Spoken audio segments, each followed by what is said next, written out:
Ada momen menarik saat kunjungan Menteri Sosial Saifullah Yusuf atau Gus Ipul di Pendopo, Kabupaten Jombang, Jawa Timur.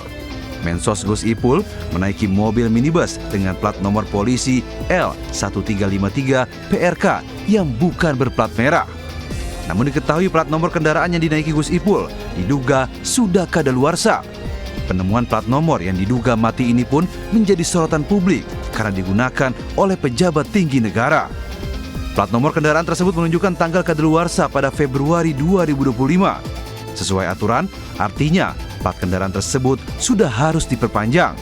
Hingga kini belum ada keterangan resmi dari pihak Kementerian Sosial terkait plat nomor kendaraan tersebut. Sebelumnya, Gus Ipul memberikan pengarahan kepada ratusan anggota pilar sosial yang selama ini mendampingi masyarakat menerima bantuan sosial dari pemerintah. Gus Ipul meminta untuk menuntaskan penanganan kemiskinan ekstrim tahun 2025. Para penerima bantuan sosial diberikan pendampingan agar tidak selamanya menjadi penerima atau naik kelas dengan dialihkan ke program lanjutan dengan diberikannya modal usaha. Dari Jombang, Jawa Timur, Muhtar Bagus melaporkan. Gunungan sampah di zona 3 TPA Sarimukti, Kabupaten Bandung Barat longsor. Tak ada korban jiwa dalam kejadian ini setelah pekerja melarikan diri. Namun longsor menimbun gudang kosong yang tidak terpakai.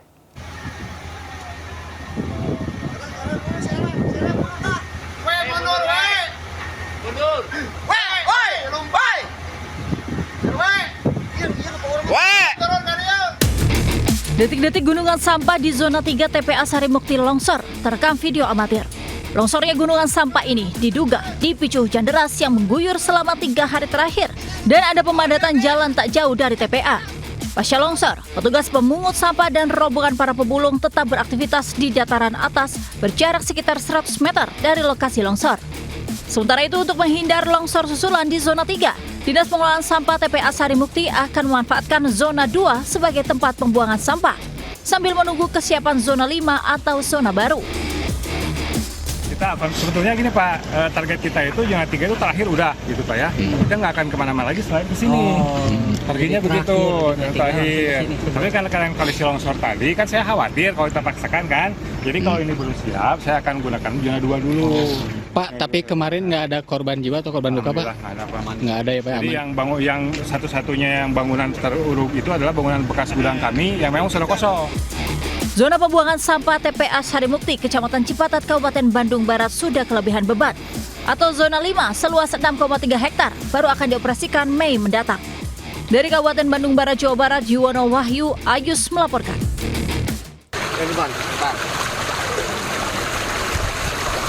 Petugas gabungan mengevakuasi sejumlah pasien puskesmas yang terendam banjir di Desa Ringin Kidul, Kecamatan Gubuk, Grobogan, Jawa Tengah. Para pasien yang masih dalam penanganan medis ini terpaksa dievakuasi ke sebuah gereja yang tidak terendam banjir. Petugas juga mengevakuasi obat-obatan serta peralatan medis ke tempat yang lebih aman.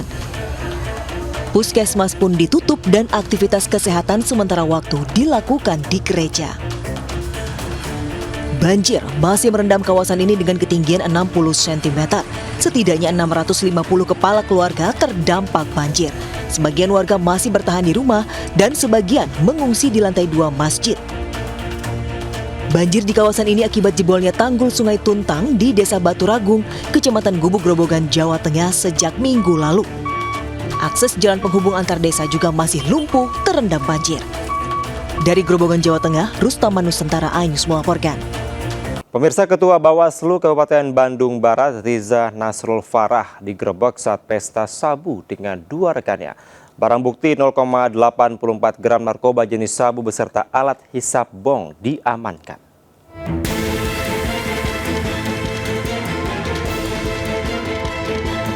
Ketua Bawaslu Kabupaten Bandung Barat, Riza Nasrul Falah Sopandi, diringkus jajaran Satuan Reserse Narkoba Polres Cimahi saat asik pesta narkoba jenis sabu di Desa Rancapanggung, Kecamatan Cililin, 5 Maret 2025.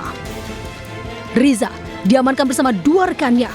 Polisi menyita barang bukti berupa 0,84 gram narkotika jenis sabu beserta alat hisap bong.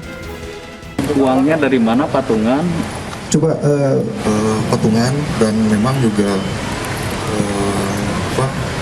memang tidak terencana. Ini kemudahan saya. Kasus terungkap usai sebelumnya 3 pengedar sabu tertangkap polisi. Sidik Permana, Alivia Nurfizal, dan Eka Kaila Saputra di Kampung Tanjung Sari, Desa Bongas, Cililin, Kabupaten Bandung Barat pada 5 Maret 2025. Sedang mengkonsumsi ya, maka kita temukan adanya barang bukti berupa bom. Jadi satu keluarga termasuk ada yang sedang kita akan cari ya. Para tersangka dijerat pasal Undang-Undang RI nomor 114 atau nomor 112 ayat 2 nomor 35 tahun 2009 tentang narkotika dengan hukuman pidana 5 tahun atau seumur hidup. Di Cimahi, Jawa Barat, Yuwono Wahyu, iNews melaporkan. Pemirsa, salah satu ruangan di lantai 3 Polda Banten yang tengah direnovasi hangus dilalap api. Sementara di Grobogan, Jawa Tengah, pasien yang masih dalam perawatan medis harus dievakuasi ke gereja akibat banjir.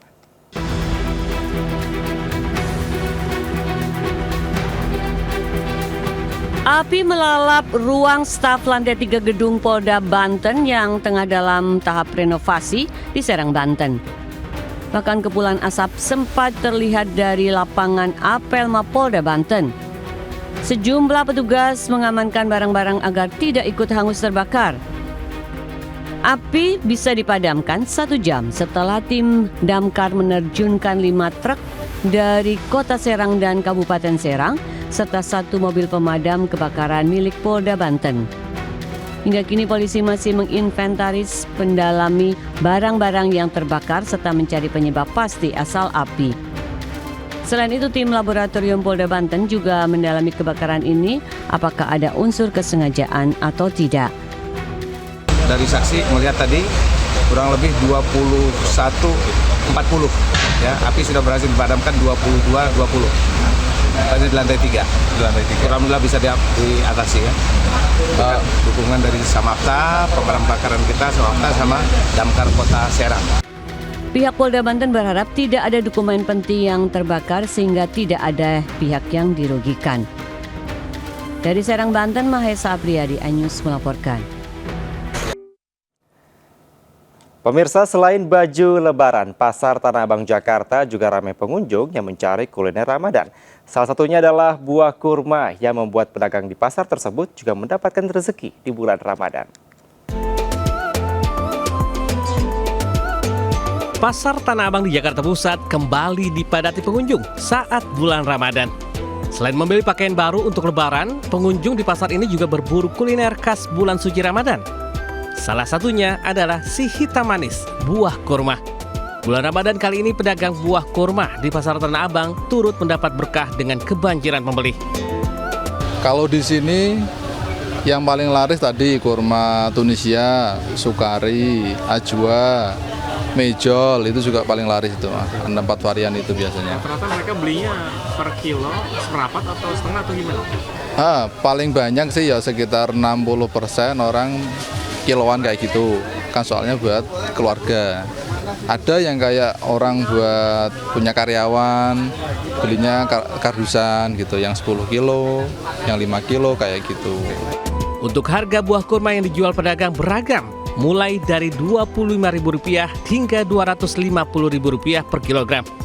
Tidak hanya itu, pembeli juga bisa memborong beragam makanan impor dari Timur Tengah lainnya, seperti permen atau coklat yang biasa dijadikan oleh-oleh jemaah umroh atau haji. Dari Jakarta, Sahreza Zanski, Rama Robandona, iNews melaporkan.